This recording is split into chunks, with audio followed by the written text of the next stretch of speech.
Celtic story called The Daughter of the King Under the Sea. So just a bit about this story. It's about the Fionn. The Fionn were a group of warrior poets that defended Erin and Albion, that's Ireland and Britain, from invasion. And they're it's a bit like the sort of precursor to Arthurian romance, King Arthur and his Knights of the Round Table. They form a similar sort of purpose, defense of the realm, but also sort of loftier artistic or spiritual ambitions. It's a very old story, less of the chivalric, more of the shamanic, which you'll see, and it dips into the kind of cosmology of the Celtic and Irish otherworld in quite a wonderful way. Now, the leader of the Fionn is a guy you might have heard of. His name is Fionn Mac Cumhaill. And Fionn Mac Cumhaill was a great, great warrior, and he loved riddles. So I have a riddle for all of you, and I will give the answer at the end of this story. The riddle is, what is the sweetest music? So have a think on that, and I'll get on with my story.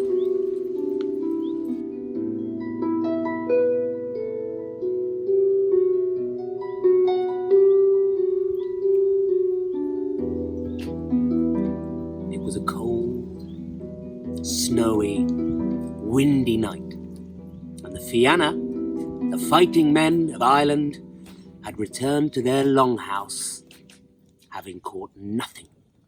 No game, no bird, no fish, nothing to eat. So they settled in under the old thatch and timber of their hut, some by the fire, others had crept off to bed underneath their coverings of skin. Now, little did they know that in the darkness, somewhere outside, in the wind and snow, moving towards them, was a dark figure. A woman. A loathsome hag she was, that had been wandering, I don't know how long, many, many years she had been wandering, searching, hoping for refuge. Let me describe this loathsome maiden. She had hair tumbling down her back to her heels. Her eyes pointed in different directions. Her warts had warts that had warts on the warts, and those warts had hair sprouting out of them. She had hair sprouting out of her chin, out of her nostrils. Her teeth were tusks sprouting out of her face. Her breasts hung so low they drooped below her knees, leathery and disgusting they were, dripping poison. And the hair between her legs was so long and tangled that it dragged a trail through the snow as she made her slow and pitiful way towards the only light in sight. It just so happened to be the house, the long house, where the Fionn, the fighting warrior poets of Ireland, were holed up for the night in the snow.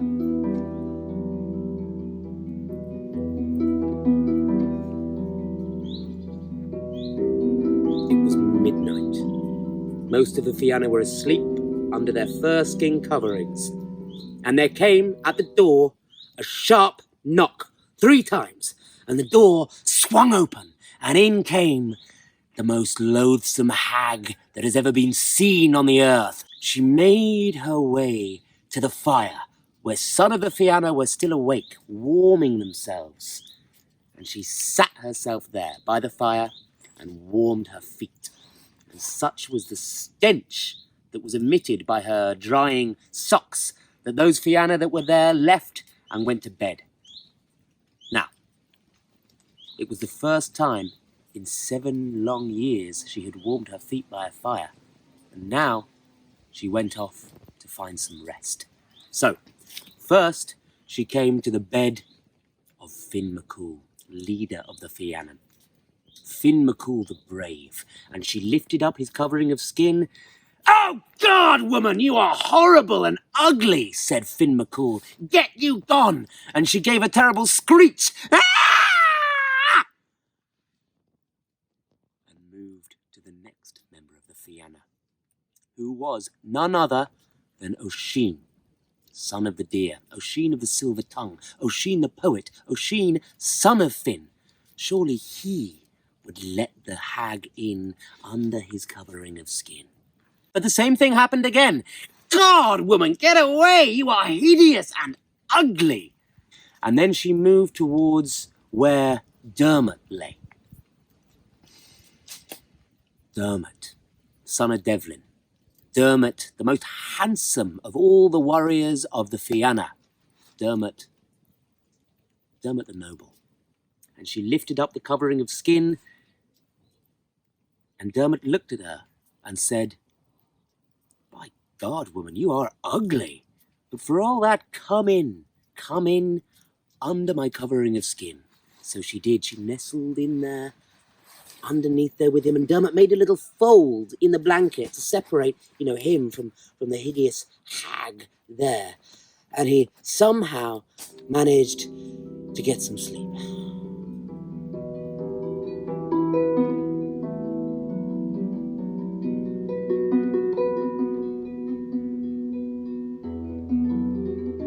A bit later in the morning, the beautiful girl woke up, and she stirred and looked at Diarmaid with love in her eyes and said, Diarmaid, son of Devlin, for 7 long years I have travelled over the sea and over the land searching for refuge, and never, not once, not for one single night, have I found anywhere to lay my head until this last night. For that I thank you, and the curse that was placed on me has now been lifted. This is my true form. Now, let me thank you. Let me give you something. Tell me, where would you like the best house that has ever been built? Describe it to me. Tell me where you would like to see it built.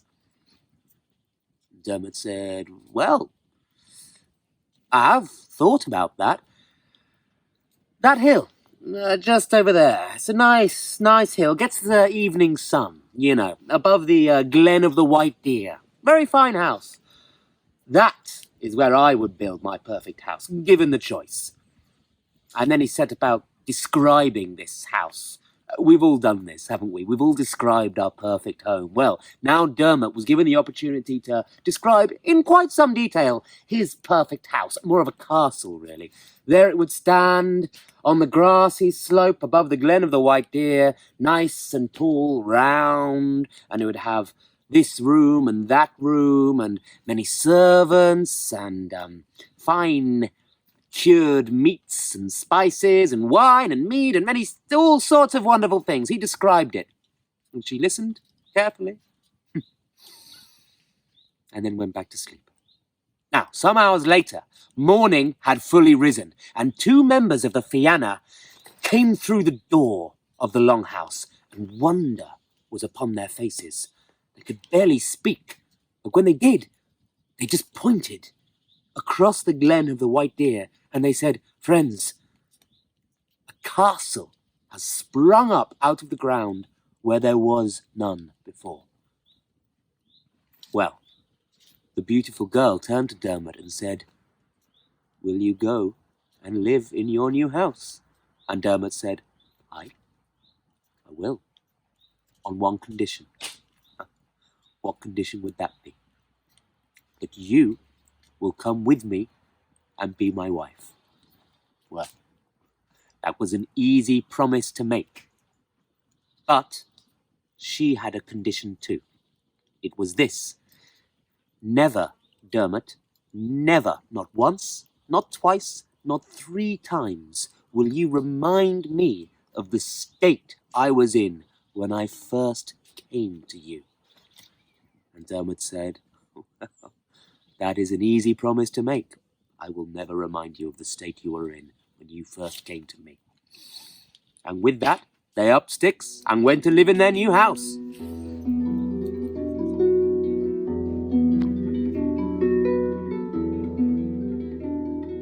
So, Diarmaid and his new bride went to live in the new wonderful house that had sprung out of the ground.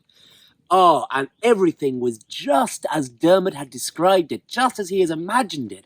The rooms were spacious and wonderful, with nice light pouring into them. They had everything that they needed. They had meat and precious things to eat. They had nice linen, lovely sheets. They had, everything. Everything was there. And they were in a state of bliss together, enjoying the comfort of each other's embrace. Good times. Good times.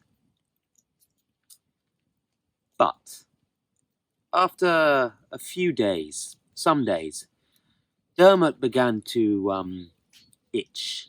He began to long for his friends, the warrior hunters of the Fianna. He wanted to go hunting again. He wanted to feel the wind in his hair. He wanted to sit in a room with men. I don't know. He wanted to drink beer. He wanted to feast. He wanted to make jokes. He missed his friends, is what I'm trying to say. Now, she knew this. She could see it in his eyes. So she said to him, Diarmaid, you want to be with your friends. I see that. And she said, you go. You go and be with your friends, and your fine house and your servants, and the comfort of my thighs will be none the richer for your absence. So, Diarmaid went. He went to join his friends. But what he didn't know, in the time he was away, the Fianna had grown envious of Diarmaid, son of Devlin, because didn't he now have this nice big fancy house, and didn't he now have the nice fancy wife that they had first rejected? Envy burned in their hearts. So, when Diarmaid, son of Devlin, left the brow of the hill and trotted down to join the rest of the Fianna in the longhouse, who should come up the hill on the other side? None other than Fionn Mac Cumhaill. So, the woman, she saw Fionn coming up the hill and greeted him. Fionn Mac Cumhaill, leader of the Fianna, it is an honour to see you. And Fionn said, my lady, you are vexed with me, I can tell. No, I'm not vexed with you, she said. Well, prove it. Give me one of the greyhound pups of Diarmaid. You see, Diarmaid had a greyhound that had just had 3 beautiful pups, and Fionn Mac Cumhaill wanted one. That's fine, you take one of the pups, she said. So Fionn Mac Cumhaill had a pup, shared a glass of wine with her, and off down the hill she went. Now, when Diarmaid returned at dusk, his hound gave a great howl, and he saw that one of his pups had been taken. Great anger fell upon him, and he said, Woman! If you remembered the state you were in when you first came to me, hair hanging down to your feet, your eyes pointing in different directions, you would not have given away one of my pups. And she said, Diarmaid, you promised. You promised never to mention that. That's one time of 3. And instantly regret fell upon him. I'm sorry, my love, please forgive me. And she forgave him instantly. And they were together that night and for several more days, enjoying the warmth of each other's company, just like it had been before.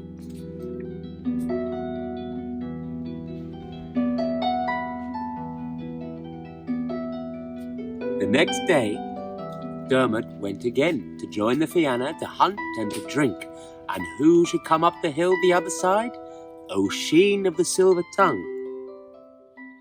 And he took one of the greyhound pups too and trotted down the hill. And when Diarmaid came back the next day and saw that another pup had been taken, he was inconsolable with grief, but he didn't want to say anything. So he just said quietly to his hound, if she remembered the time when she first came to me and how she looked, she would not have taken one of your pups. But she heard. She was a fairy woman, you see. So she heard and said, damn it, that's twice. And instantly regret fell upon him. I'm sorry, my love. And they made up, and it was fine. It was fine. They enjoyed one another's embrace again, drank some wine, had a good time. The next day, Diarmaid went again. And who should come up the hill this time? None other but, I don't know, Gol Mac Cumhaill, the strongest and biggest and ugliest of the Fenians. And he had the last, third and final greyhound pup. And when Diarmaid came up the hill at dusk and saw that his last pup had been taken, there was no hiding his anger. He screamed with rage at this woman and said, if you remembered how you looked when you first came to me, you would not have done this to me. And he left the house and he slammed the door. Instantly, regret fell upon him. He turned around to grab the door handle, but it was gone.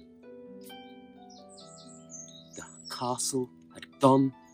His love, the woman, had vanished. His dog had vanished. Everything had disappeared. And he was left with nothing. Completely alone on a hillside at dusk. And he lay down, huddled against the cold, wept, finally managed to sleep. Strange dreams. When he woke, he was still completely alone.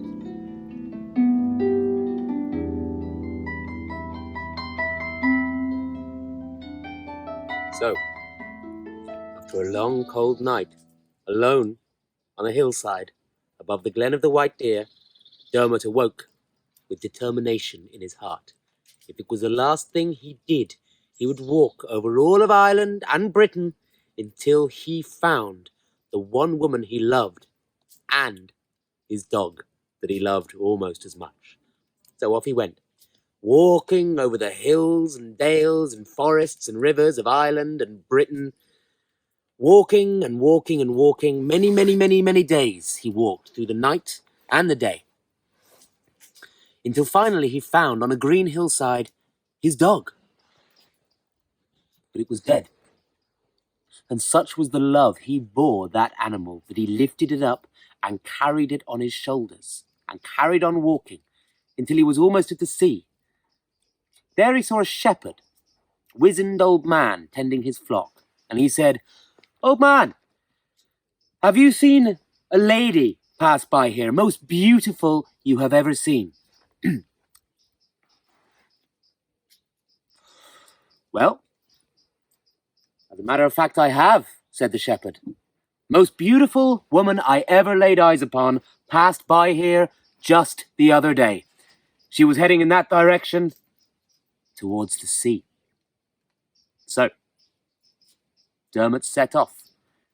But when he reached the sea, he saw footprints going to the shore and then nothing.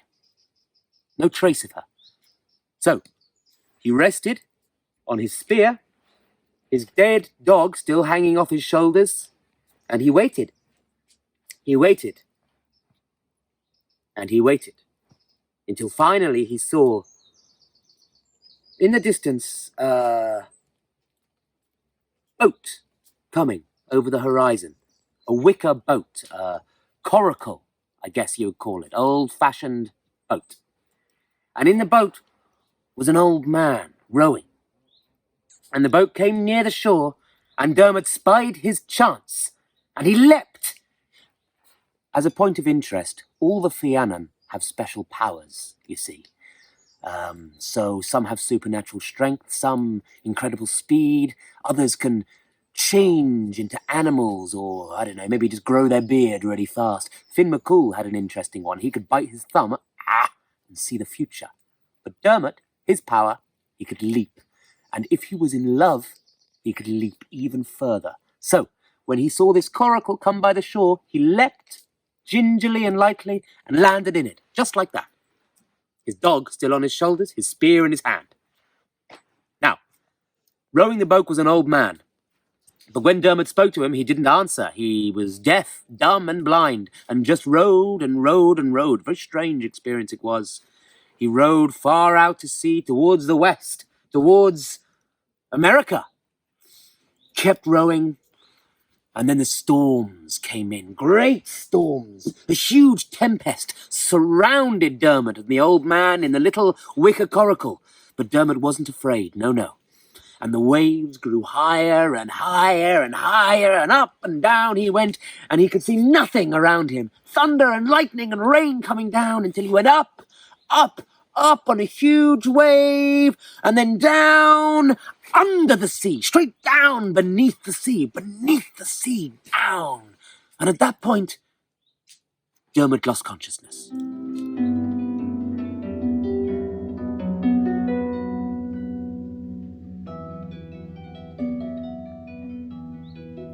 Now, when Dermot woke up, he was floating in that coracle, alone. Completely alone. The old man who was rowing it was gone. His dog was gone. And he was floating on an ocean as flat as glass. Strange, strange world he was floating in, beneath the sea. And eventually he came to a strange shore of a strange land. And he stepped out of the boat onto a great white plain that was empty, had no people on it. And he was walking on that place for some time, and then he saw at his feet a drop of blood, a great glut of red blood on white. If you know about folk tales, this is a very significant thing. So, he took off his neckerchief like this, and he gathered up the blood, soaked it up, and kept on wondering. And he thought to himself, this is the blood of my dog. My dog. It's my dog's blood. So he walked on for a little way, and he found another great drop of blood, and he soaked that one up. And then he walked a little further, and he saw another, even bigger, huge, great splattering of blood, and he soaked that up. And he was standing there for a while, as if in a dream, when he heard a muttering behind him. A muttering. Rushes, must get my rushes. And he turned around to see. What did he see?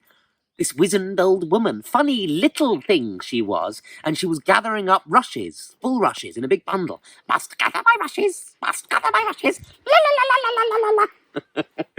And he said, hey, woman! It was the first person he'd seen in this strange place. Woman! But she ignored him. Rushes! And he went up and he grabbed her. Woman! No time! Must gather rushes, she said. Well, please answer my questions while you're gathering them. What is this place? And she said, well, isn't that obvious? This is the land under wave. The land under wave. It's one of the other realms in Celtic folklore. And Dermot looked up and saw the dome that he thought was the sky was actually the dome of the sea. Beneath the sea, the dappled light was streaking through. Very strange place it was.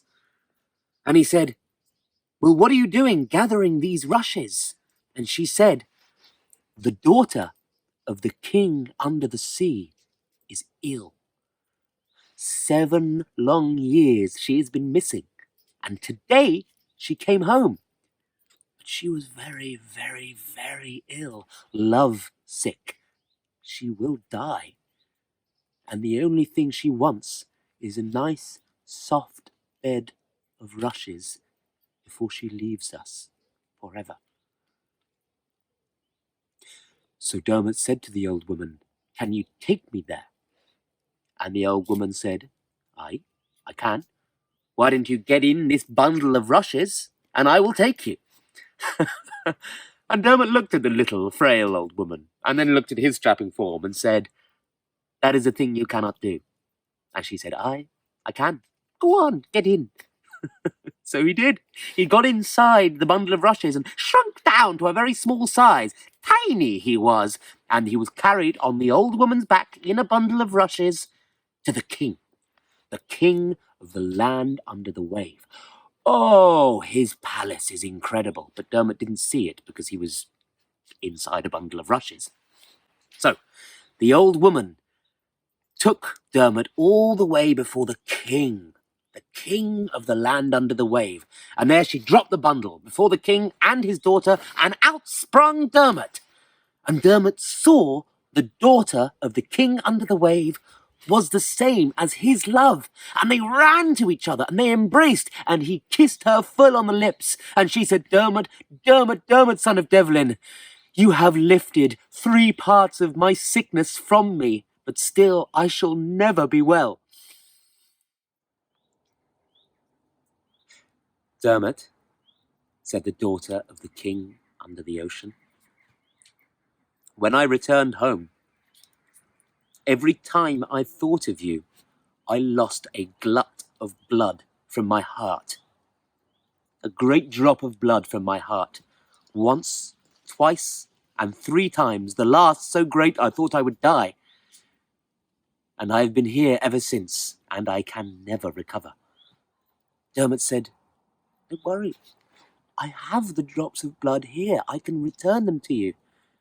And she said, They can do nothing for me now. There is only one thing that can help me now. And Dermot said, What? Tell me what that is. And she said, It is a thing you cannot get, for many have tried and have failed. All have failed. And Dermot said, Please, I will go across the world. I will go across the whole cosmos to find whatever it is you need. And she said, I need one thing. A draught from the golden cup of the king of the plain of wonder. Well, that's a thing, isn't it? But you cannot get it. And Dermot said, I will get it. So off he went. Now, the plain of wonder is next door to the land under wave. But separating the two is a vast river. And if you wanted to cross this river, if you had a favourable wind and a nice fast ship, it would take you a year and a day, and you still wouldn't reach the other side. Okay? Big river. When Dermot arrived at the shores of this river, he found no way to cross, of course. It was too far even for his leap. But he spied something in the middle of the river, something strange. It was a little squat, red-coloured man with a beard like rust, completely red from head to toe, with eyes like 2 burning coals. And as Dermot looked, the little wee rust-coloured man suddenly became closer to him. And he looked. They looked into each other's eyes, and the little red man said, Dermot, son of Devlin, of the Fianna, I know who you are, and I know why you have come here. You have come because your heart is hot to help another. Let me help you. And he put out his hand, and the little red man said, Step in my hand, and I will take you to the other side. So Dermot leapt and placed 1 foot in the little red man's hand, and suddenly the red man became huge, and in 1 step crossed the entire river, and Dermot could step off the other side, and he had crossed from the land under wave to the plain of wonder. Now, if Land Underwave was a strange and wonderful place, the Plain of Wonder was even more exquisitely odd. Oh, so strange it cannot even be described. I don't think human language can even give currency to the strangeness of the Plain of Wonder, all multicoloured and golden and just divine. I mean, strange place. Eventually, Diarmaid came to the very centre of the Plain of Wonder, where there was the palace of the king of the Plain of Wonder, and in that palace lay the golden cup that Diarmaid needed to heal his beloved. Diarmaid arrived with his companion, the little red man. Strange twosome they were. They arrived before the gate of the palace of the king of the Plain of Wonder. And Diarmaid shouted, "Oi! Bring me the golden cup! I've come for the golden cup. Bring it to me, or send out your champions, whatever you need to do." And the king of the Plain of Wonder arrived above the gates of the palace and said, "You will not have my cup. It's a very important cup. Here, fight my champions." And a huge river of warriors poured out of the gates. Huge fighting men. Thousands of them. Oh, they poured like a river. And Diarmaid, he fought everyone. He fought like a man in love. And he danced and leapt over their spears, a glorious, beautiful dance of death he danced. And then night fell, and by dawn, not a single opponent lay standing. The whole Plain of Wonder was littered with corpses of the dead, with the champions of the king of the Plain of Wonder. As far as the eye could see, there were dead bodies, and the only man standing was Diarmaid, son of Devlin, panting, holding his spear and his sword, and the little red man that looked on. The king of the Plain of Wonder came to the gates and said, "You've killed every one of my champions. Brave warrior, who are you?" And Diarmaid said, "I am Diarmaid, son of Devlin, and I have come for the golden cup." And he said, "You are Diarmaid, son of Devlin. Well, why didn't you say so? There was a prophecy 7 years ago that you would come for the golden cup and I would give it to you. If you had just said your name, I could have given it to you and all of these people would not have to die. Here, take it, and I'll tell you where to go. There is a well at the end of the world. You take the cup to the well, fill it, and your beloved will be healed. Now go with my blessing." So, easy as that, Diarmaid took the golden cup, which was the Holy Grail, by the way. He took the golden cup and he filled it at the well at the end of the world, and then he went with the little red man back to the river and crossed back to the land under wave.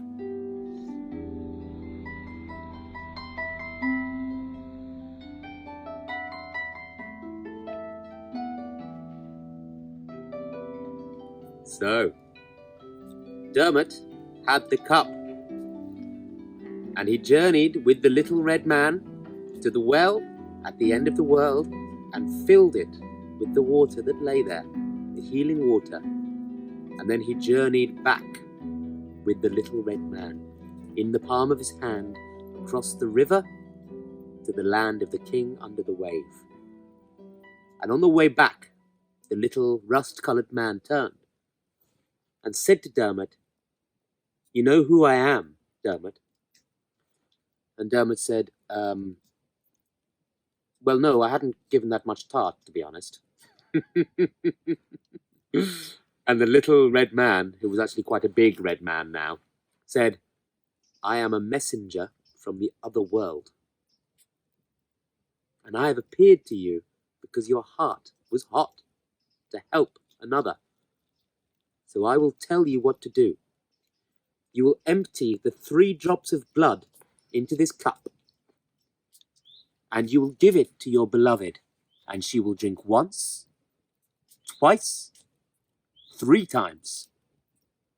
But know this, on the 3rd drink of that cup, your love will be healed. The sickness will have gone from her, as will the love you bear her. Diarmaid said, "That's an impossible thing. That's an impossible thing." And the little red man said, "Aye, that may be so, but mark my words, it will happen. So take my advice. The king will offer you riches. He will offer you a place in his kingdom. He will offer you eternal life. Take none of them. Just a ship back to your own country." And Diarmaid said, "If things go as you have said, I will do that." So the little red man deposited Diarmaid on the shores of the Plain of Wonder and disappeared back into the water.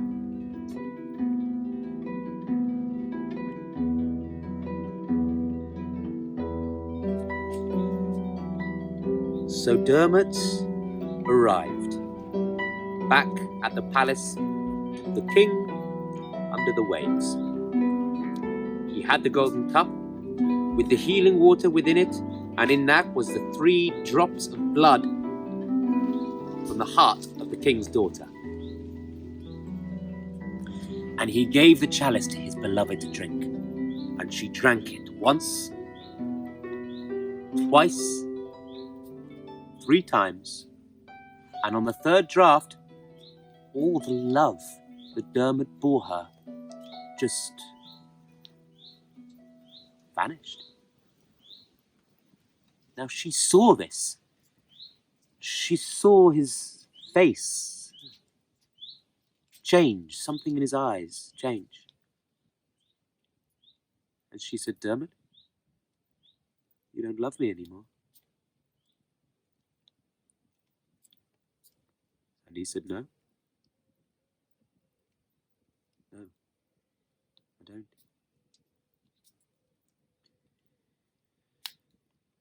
Now,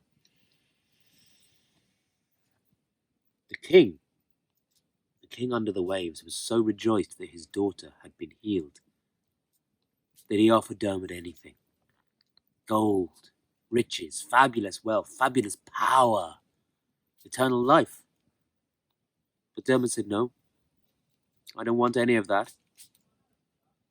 Just a ship to take me back to my own country." And that's where he went, leaving behind the woman he had loved most in the world. Safe, well, healthy again, but utterly heartbroken.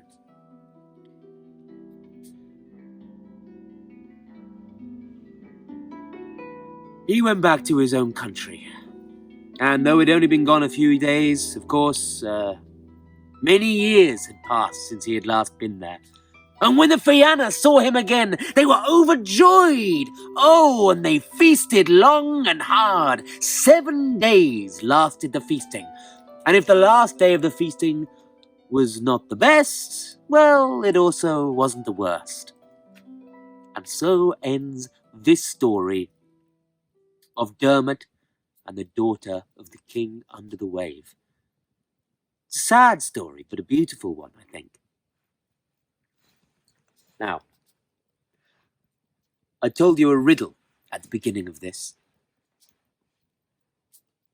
A riddle of Fionn Mac Cumhaill. It was, what is the sweetest music?